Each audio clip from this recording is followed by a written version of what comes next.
Donald Trump was off the campaign trail and back in the courtroom today as his lawyers argue that he can't be prosecuted for anything he did as president. Caroline Shively has details from Washington. For Donald Trump, it's simple. We're entitled as a president to immunity. The former president's legal team presented that theory to a three-judge panel in D.C. on Tuesday. His lawyers argued the election interference case against him should be dropped because a president has blanket immunity. The judges seemed skeptical. Could a president who ordered SEAL Team 6 to assassinate a political rival who was not impeached, could he be subject to criminal prosecution?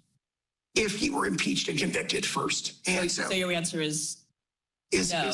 My answer is qualified yes. The prosecution told the judges blanket immunity for a president would have far-reaching unintended consequences. It would mean that if a former president engages in assassination, selling pardons, these kinds of things, and then isn't impeached and convicted, there is no accountability for that individual, and that is frightening.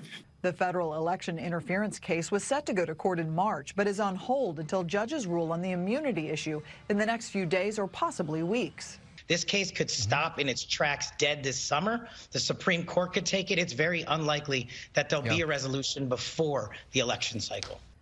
This is also a key week for another Trump trial. Closing arguments are scheduled for Thursday in the civil fraud case against the former president and his company in New York. In Washington, Caroline Shively, Fox 32, Chicago. And joining me now is political science professor Stephen Caliendo from North Central College to break this down.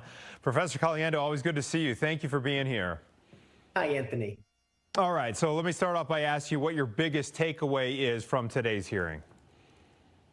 It was really remarkable. I imagine you were geeking out as much as I was. I mean, we had Marbury versus Madison and John Marshall and the Federalist Papers and all kinds of stuff. I mean, these are really interesting, big arguments and new, novel arguments.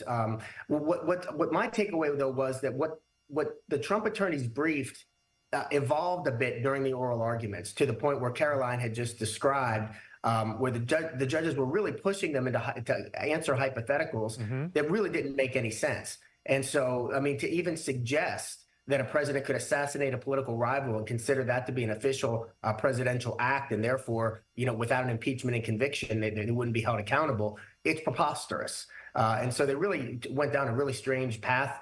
They didn't have a very strong case before, and I think they have a less strong one at this point.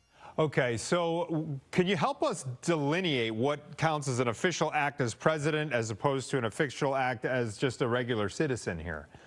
It's a great question, and it has to do with criminality a little bit, and also has to do with whether an act is purely personal. One of the things that was discussed a lot during the arguments today was Clinton v. Jones.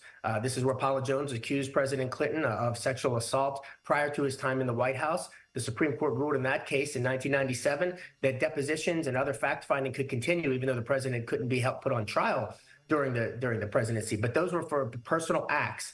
On the other hand, if a president acts in one's official capacity, makes a policy, orders something to happen during wartime, it's pretty clear that they cannot be held criminally responsible for those official acts. So what's going to come down to is the question is what President Trump was doing, calling secretaries of state, encouraging states to send alternate slates of electors, encouraging people to go to the Capitol. Were those all part of his presidential duties, or was he operating in some other capacity when he was doing those things? Okay, with regard to that distinction you just made, that one example that Caroline had in her story about the hypothetical of a president ordering the assassination of a political rival, where does that stand in your mind?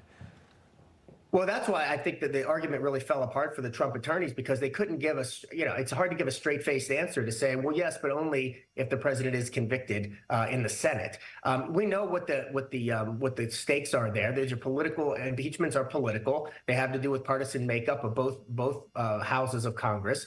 And incidentally, you'll remember, Anthony, when the second impeachment of President Trump was going on, people like the leadership in the Republican Party were saying this should be taken up by the courts. This isn't something for us to decide. Now in court, they're making the exact opposite argument, saying the courts shouldn't be taking this up if there wasn't a conviction in the United States Senate. You can't have it both ways, and that's why I think the arguments are pretty weak. Okay, we have just a couple of seconds left, but how long do you foresee it taking the judges to make a decision here?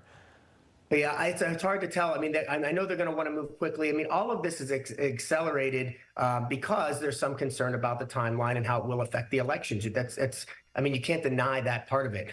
This will certainly be appealed. I can't imagine that these judges, based on the arguments they were making, are going to come out in favor of the former president, and so that we can expect an appeal at that point. Okay, Professor Stephen Caliendo, always good to see you. Thank you so much. We appreciate it. Good to see you too, Anthony. Thanks.